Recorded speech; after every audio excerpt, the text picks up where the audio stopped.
এমন একটা মানুষকে খোঁজো যাকে ভালোবাসার বিনিময়ে তুমি ভালোবাসায় ফেরত পাবে, যাকে বন্ধুর মতো পাশে চাইলে সে তোমার পাশে দাঁড়াবে। প্রত্যেকটা রিলেশনশিপেই না চড়াই উতরাই থাকে, কিন্তু সেই রিলেশনশিপটা যখন টক্সিক হয়ে যায় সেটাকে বারবার ঠিক করার থেকে সেটা থেকে দূরে সরে আসাই বেটার।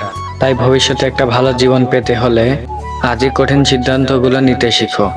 যদি আঘাত পেলে প্রতিবাদ করতে না পারো তাহলে সরতে শিখো, বাঁচতে শিখো।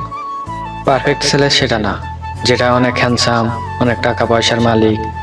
পারফেক্ট ছেলে সেটা যেটা আপনাকে প্রতি মুহূর্তে এটা ফিল করাবে তার চেয়ে খুশি এই পৃথিবীতে আপনাকে আর কেউ রাখতে পারবে না। আমরা ছেলেরা সচরাচর কাঁদি না। যদি কোনো কারণে আপনার জন্য ছেলেটি কেঁদে ফেলে, বুঝে নিন ওই ছেলেটা আপনাকে হারাতে চায় না। আর আমরা বোকা না, আমরা বোকা সাজি আপনাদের হাসি খুশি রাখার জন্য।